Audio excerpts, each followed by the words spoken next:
Goes. That looks totally natural. And we're Hey, back. what's up? Hey, what's up? It's Hockey Insider. Yeehaw!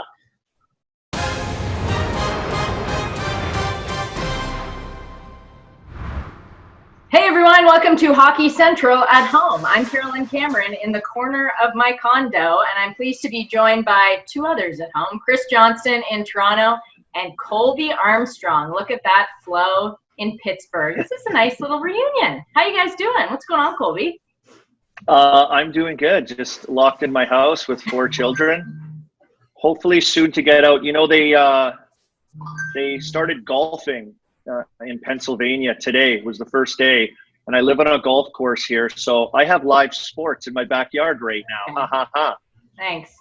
Nice. Yeah. I mean, you rub it in like you got the NHL jerseys up behind you. Carolyn and I are like in the corner of condos in downtown Toronto. Yeah, no people watching out the windows, I'm sure, going on right now for you guys, but it is kind of like a nice feeling for something to kind of start up and seeing people going by golfing and stuff. It's crazy that it's come to that, but here we are, and I gotta say I do miss seeing you guys and talking to you guys. So I miss hockey. I wish hockey was on. Where would we be right now? The second round of the playoffs? Second round, yeah. Yeah, so time really flies by, and I'm glad we have CJ here, right, Carolyn? Because he can help us navigate on where we're going right now. What's going on? That's what you call a segue. The segues are still fresh for Colby. Okay, so CJ, there's so much information out there. So as of now, what is the best case scenario for the NHL?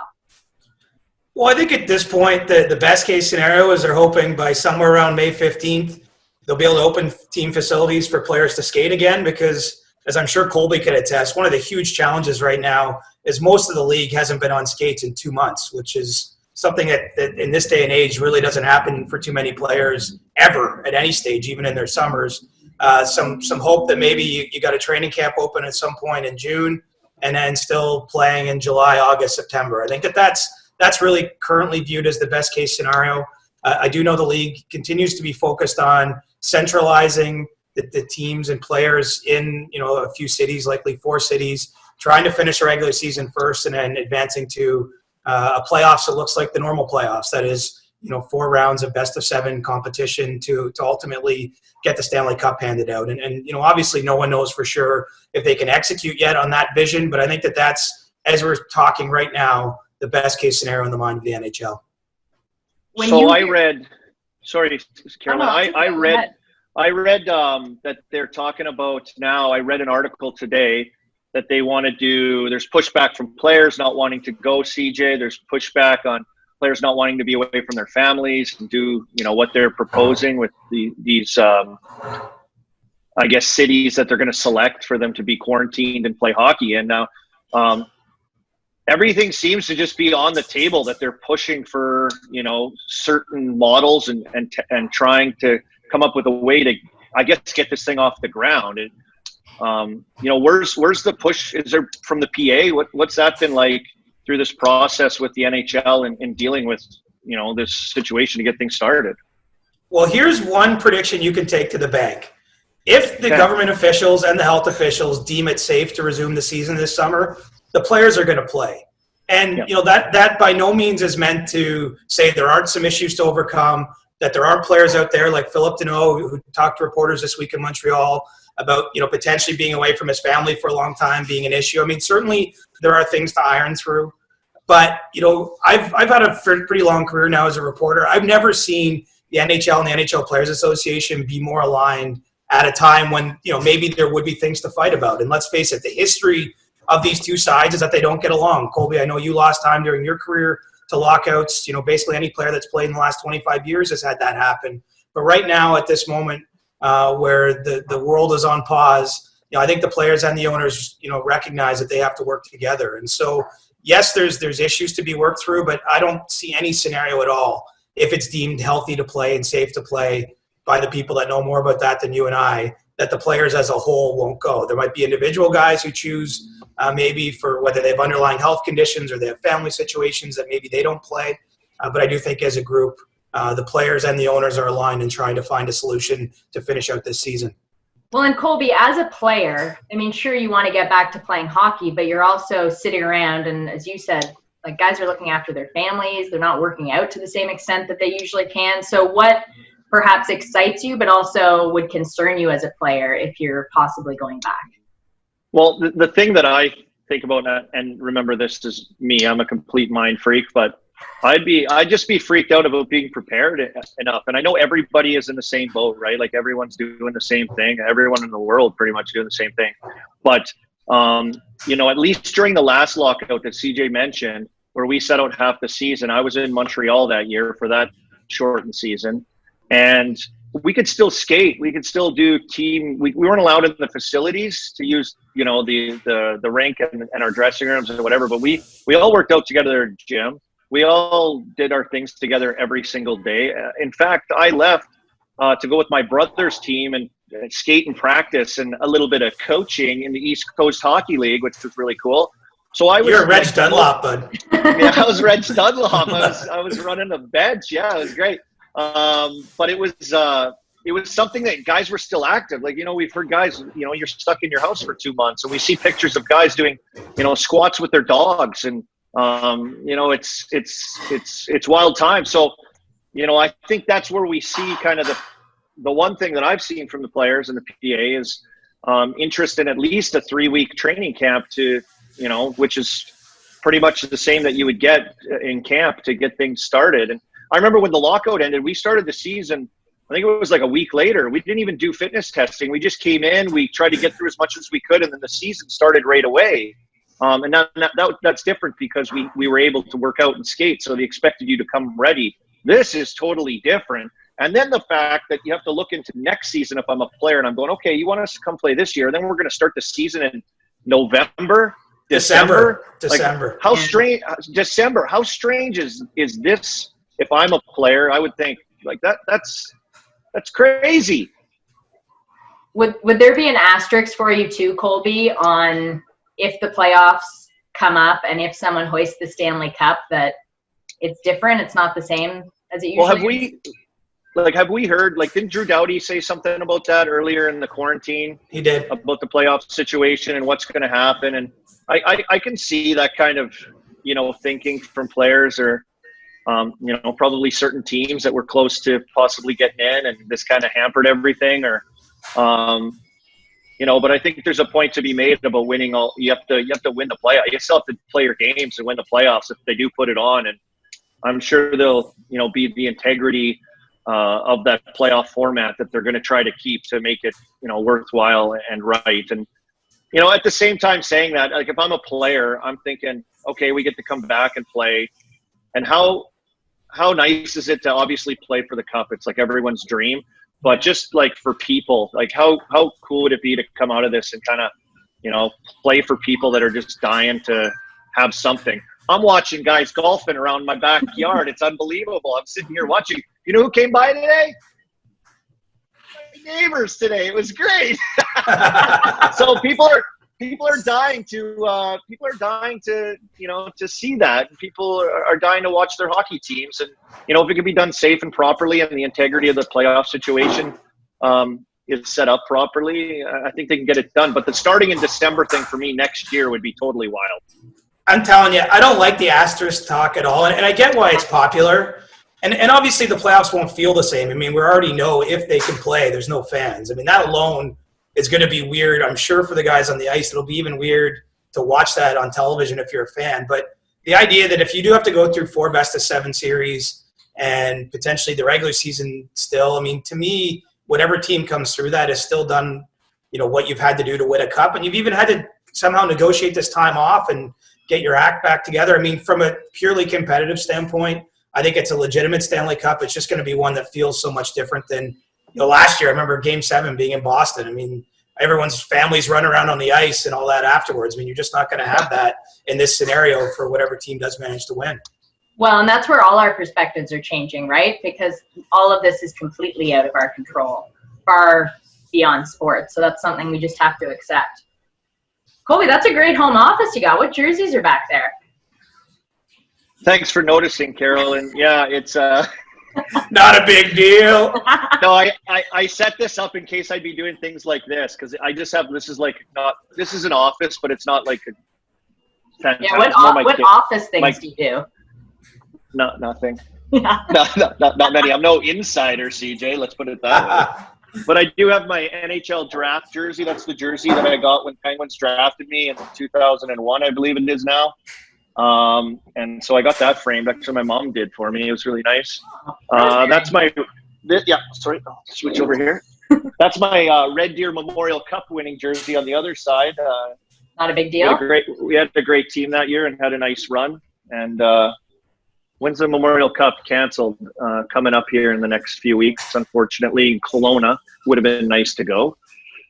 Kelowna in the summer. Hell, get away from those kids for a few days. Yeah, I know. Yeah, like that was my only light at the end of the tunnel, CJ, and then that got taken away. I was like, wow. What am I doing? That took a turn. And then this, CJ, which is cool because this is in Moscow, and I got to go to World Championships. The gold medal's also framed in there, which is nice.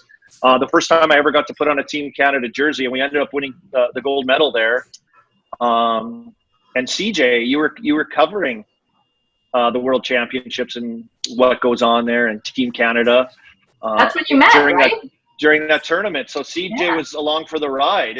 I remember everyone being when we won the gold, like our dressing room was full, not only of like media, like there were Canadian fans like from the stands in our room.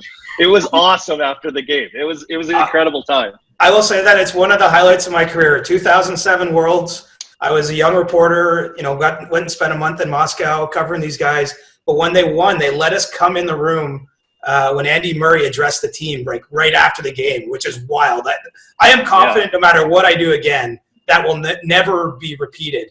And I got emotional in there. I didn't even expect it. But Andy Murray, Rick Nash scored a ridiculous goal at the end of that game with literally a player on his back. And Andy Murray said in his speech, there was 31 million Canadians on your back too, Rick Nash, when he scored that goal. And I don't know, it was really cool. Colby also scored the game-winning goal in the gold medal game. Little known piece of trivia. And I think the only other thing I remember from that trip is at some point I lost my way, ended up at a stranger's apartment, and this Russian guy that was a big hockey fan and yada, yada, yada, didn't get back until time barely to cover the next day's game. So it was a productive on-ice and off-ice trip. The yada, yada, yada is so underused. Yada, yada, yada. What goes in the yada, yada, yada, we'll never know. But I got to say, for me, that was the first time going overseas for a tournament, going to Russia, and just seeing how much Russians truly love hockey, CJ. And to have you there as a young reporter, obviously covering it and witnessing that as well. But that speech after by Andy Murray was awesome because we had a motto through the entire tournament, like trench warfare. He kind of used a World War I kind of theme to our tournament. And the speech at the end that people got to be in there for. They also, I think, televised it, but we just had media, fans, everyone in there. It was an incredible speech, and just to win for your country was awesome. But to have Canadians in there with us, other people, fans and media that were truly proud was really incredible thing to go along with Andy's speech. But Rick Nash did steal my thunder with an incredible goal. As I scored the game winner, we won 4-2, and my only goal of the tournament held up to be the game-winning goal. But man, was Rick Nash good in that tournament. And your story about Russia sounds crazy with the yada, yada, yada. I'm painting so many things in my head. Well, do you know what else was crazy? That team had young Jonathan Taves, who had yet to play his NHL game, and young Jordan Stahl, both 18-year-olds on the team. You guys went 9-0, I think, in the tournament. I don't think you lost a game. And whenever Canada can win a goal – oh, do you know what? Actually, since we're in story time, so then we go fast forward to the Sochi Olympics 2014. This is maybe the second coolest thing that happened in my career. I don't know why it always happens in Russia. But Canada wins the gold medal there, and I bumped into Bob Nicholson after we did the media stuff in the base of the arena, and he's like, come with me. And he brought me into this back area into a bar where all the players and their families were having drinks after the game. And I got to just hang out in there. And obviously I'd known a lot of those players because they'd been at World Championships. And I spoke with Rick Nash in there, and I just mentioned to him, hey, the last time we were in Russia, you won a gold medal. And he said something like, I've been to Russia twice. I've left with 2 gold medals, and I am never coming back here ever again. Which I thought was awesome. If you're a player and you can win a gold medal in Russia and you're Canadian, that's pretty special. The stories the journalist insider could tell, the life that they lead and where they've been and what they've done in hockey would be a pretty wild book, CJ. Colby, you're stealing all the segues today. I'm not gonna have anything to do. I don't even know what I'm doing. I don't even know what I'm doing. Is it now time for our new segment, which was invented by Colby Armstrong, and it is named Rapid Fire for an Insider. That should have rhymed a lot better, I think. But I thought you had another name. Anyway. What did I have? I don't know. We clearly didn't rehearse this, nor have we been doing much TV. Okay, Colby, would you like to start? Rapid fire questions, CJ. This is very serious. Just like we're sticking to brand, Colby. I'm a little scared with what Colby's come up with here, but I'm ready as I can be. No, I will say this. They're fun. I wrote them down. Carolyn, are you going to jump in, or you want me to rapid fire through them? You know what? You take it. Okay. You know what? And I think a lot of people are interested. All the insiders, you and Elliot, you've got tons of followers. People hang on information. They want to know. And I want to know more about the insider. So here I go. CJ, how many hours on the phone per week? A stupid amount. Like I can't even give you a good number. I mean, basically this is, if you see me in my normal habitat, I'll be doing this. So ask my wife, it's brutal. Exactly. Brutal tech neck, they call it. Tech neck. What's better, text, talk, or FaceTime for an insider? Text. Most expensive, most expensive phone bill, CJ. I haven't seen a phone bill in 15 years, so I'm very blessed. They all go to Mr. Rogers, so I'm not sure. That's great. Do you have a lucky insider suit? I do have a favorite suit. I don't even remember what it looks like, but I do have my favorite suit to wear on Saturdays for sure. Ooh, this is weird seeing you not in the suit. I'll just throw that in there. Best moment in the gig? The Olympics. Other than hanging with you in 2007, 2010 Olympics, your buddy Sid the Kid. I mean, that was as cool. That was as cool as it got, honestly. And just that whole month was amazing. I still remember the feeling of going to the arena. The game started at noon local, the gold medal game. Like, all of Vancouver was so nervous. Like, you could just feel it. It was crazy, and they won in overtime. I'll never forget that the rest of my life. Yeah, that's an awesome moment. That's a really cool moment for me. That's a story for another day. Biggest scoop by CJ the Insider? I had one about maybe my first month I worked at Sportsnet. This is funny. So obviously you start a new job, you're kind of nervous, and they call me at night, and Ryan O'Reilly had signed an offer sheet with the Colorado Avalanche. It was coming out of that 12-13 lockout, and so in January 2013, I guess it would have been. And they wanted me to write a story about it. And I was like, what am I going to write about? And so I started making calls. And as it turned out, Calgary had signed him to the offer sheet. He was in Colorado. And as it turned out, I found out that the Flames kind of botched that, and that there was a scenario, without getting into all the specifics, where if Colorado didn't match, they could still maybe get him back and get the first-round picks. It's very complicated, but rather than getting just a single trade, like figuring out this whole thing, and I was up like all night, and I dropped the story the next morning, and especially being new on the job, like that was the first time I got put through the Rogers thing, where like you're on radio, you're doing TV. I wrote for the website, and that's what I got hired to do. And I think that it helped build my name when I was pretty young, and gave me a spot at Sportsnet to get where I am today. It's called Rapid Fire for an Insider. So great answer, but Colby Armstrong's retirement. Biggest scoop. What's better, Hockey Night in Canada or this, CJ? Hockey Night in Canada. That is the incorrect answer, but thank you for Carolyn, mark that down. Yeah. Best advice you received being an insider or journalist? Don't be a jerk. Insider. Yeah. Good. Treat people well. You never know. Like, you can never know too many people, and what goes around comes around. That's a life lesson. Yeah, very good, Carolyn. Thank you. Very good. Best part, worst part of the job? Best part is not having to work for a living. Worst part is never being off the clock. Oh, great. Yeah, that's true. That's paradoxical when you think about it, because you're not working, but you're never off the clock. I can't even get to the next question. I got it. My brain's in a pretzel. Best part, oh, sorry, I already did that one. Does the insider take pregame naps? No. Insider have a pregame meal? Usually. What do you do when you're not being an insider? What's not your a whole favorite lot. thing to do? What's your favorite Travel. thing to do? Like travel not to a random city to go to a hockey game, like in the summertime. Okay. When I get free, usually my wife and I go for a nice trip. We did Japan 2 summers ago. We were in Helsinki and Copenhagen a couple of years ago. I like to get over to Europe or Asia if we can. Well-traveled guy. Few more. Favorite dive bar on the road or at home as an insider journalist? Ooh. Hair of the Dog in St. Louis treated us pretty well in the last year. Nice. Good. Are we going to see hockey this year from the insider, CJ? 100% yes. Wow. Who wins the cup? Boston. Wow. And are you upset the Underground went under in Toronto? Very upset. In fact, the last time I was there, it was with Carolyn, the night the Toronto Raptors won the NBA championship. That's not even a lie. So that was fun. Yeah, it's kind of a little hot spot place. Yeah, yada, yada. Yeah, great. Yada, yada, yada. And that's it for Rapid Fire with the Insider. It's good to get inside your brain, inside your life a bit, inside the pressures of getting it done every day, especially By the way, now. Next time we do this, Rapid Fire for the old 2-0 is coming your way, bud. Okay. I'd love to have that. Jared, good question, Colby. Was that okay? Yeah, just some fun ones for journalism. CJ. Yeah.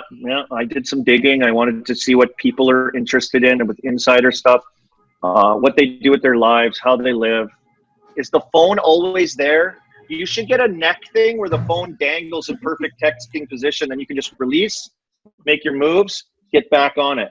You know what I mean? Okay, that was stupid. You've got time. You can maybe invent that now in quarantine. Yeah, Thanks for doing this, guys. I'm worried CJ might have froze, but it froze perfectly on his shirt. Colby, you got to get one of these. Okay, yeah, I know. ConquerCovid19.ca. It's getting personal protective equipment to everyone in the front lines in Canada, as well as donations and supplies for women's shelters too. So they're looking for supply donations and monetary donations. So it's ConquerCovid19.ca. It's a great T-shirt. Thanks for doing this, guys. It was good to talk to you too. Yeah, I miss you guys. Be well. See you, everyone. Yeah, Thanks miss you for guys watching. too. We'll be back soon.